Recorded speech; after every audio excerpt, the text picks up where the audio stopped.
and what did he write? Francois is a Frenchman who was a doctor, political philosopher, and a historian, and associated to the Prince Darasukho, the earliest son of the Shah Jahan. Later, he worked as an intellectual and a scientist with the Danishman Khan, who was an Armenian noble to the Mughal Empire. What he write? He write about the Mughal Empire that the emperor is the king of beggar.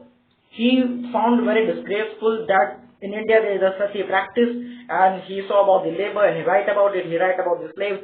Basically, he tried to write about India as a degenerated East. He said that India is a very bad country. He was a Franco-Bernier, and he noticed this study in which a woman, after the death of her husband, have to sit the pyre, of her husband. So basically, चिता के ऊपर बैठना पड़ता है उसको. And the second thing is the problem faced by the Al-Biruni. The difference between the Sanskrit and the Arabian and the Persian. Al-Biruni know about it. There were the three main problems which he faced. And the second was the religion and belief and practice. It was too different because he came from the other culture background, Indian culture background. I mean, it doesn't suit him. And the third thing is the self-absorption, insularity of the local. I mean, that is the Indian people don't want to share with it. I mean, he thought him as a foreigner, as an alien to it. And about the Al-Biruni's depiction of the caste system, you have to know what he thinks that caste system is okay, but his the review on the pollution is another thing, is very bad. Okay. Another thing is what is the tantric practice. In a tantric practice, God is worshipped. You have to know about it. And what is the Alvas and what is the Narayan in the Tamil Nadu section. Basically, you have to know all about it. This can come from 2 marks question directly. Last year they have asked question from this topic.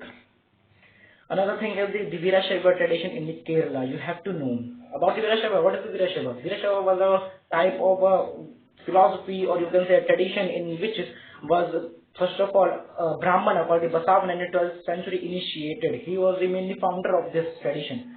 Virashaiva worshipped the Shiva, the god Shiva, in the manifestation of the linga. You know the Shivling type? The ling, that is the linga.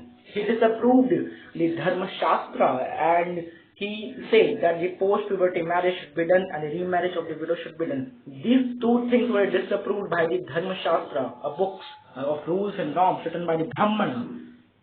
You have to know about the 5 basic principles of the Islam. What is that? That is Shahada, the Salah, the Zakat, the Hajj, and the fasting. Okay, that is the Ramzan. So here you can see about them. That 4 marks question or 8 marks question can come from this. So don't take a chance. Read also this. Last year this has also come.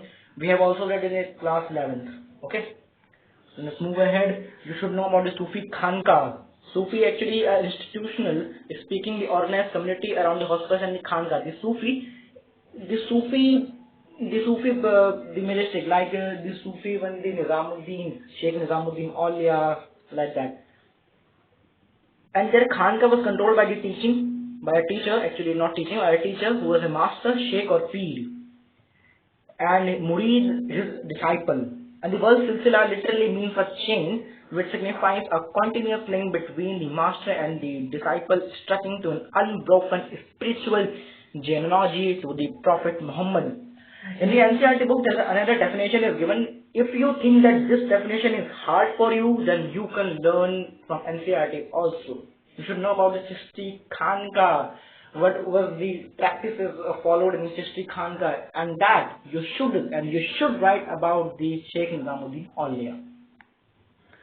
Next thing is the teaching of the Kabir and the teaching of the Guru Nanak. Well, there's a very less probability that question from this topic will come, but you can't predict literally anything from this unpredictable exam. Okay. Next thing. You should know about the Amara Naya system, who was the Krishna Devara, and what was his constitution in the Vijayanagar Empire. You should know about the water resources, and the Shiria Canal, and the Tungabhadra River, and the Kamalapuram Tank, and the Mahanabhi River, and this is the Mahanabhi River. You should read about it. And the peasants, Zamindar, and the state, you should read the entire chapter. You should read the making of the manuscript, how it was made. It was made in the Kitab Khana. About the woman status, you should read from the last chapter in the Mughal royal house, that is the harem. You should write the 3 types of the wives that the Mughal emperor had.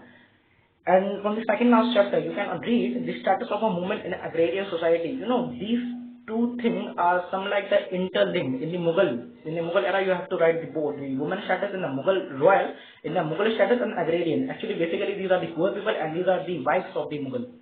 Okay. You should know about the Akbarnama. Who wrote it? Abul Fazl wrote it, and why he wrote it, how it wrote it, and what are its drops.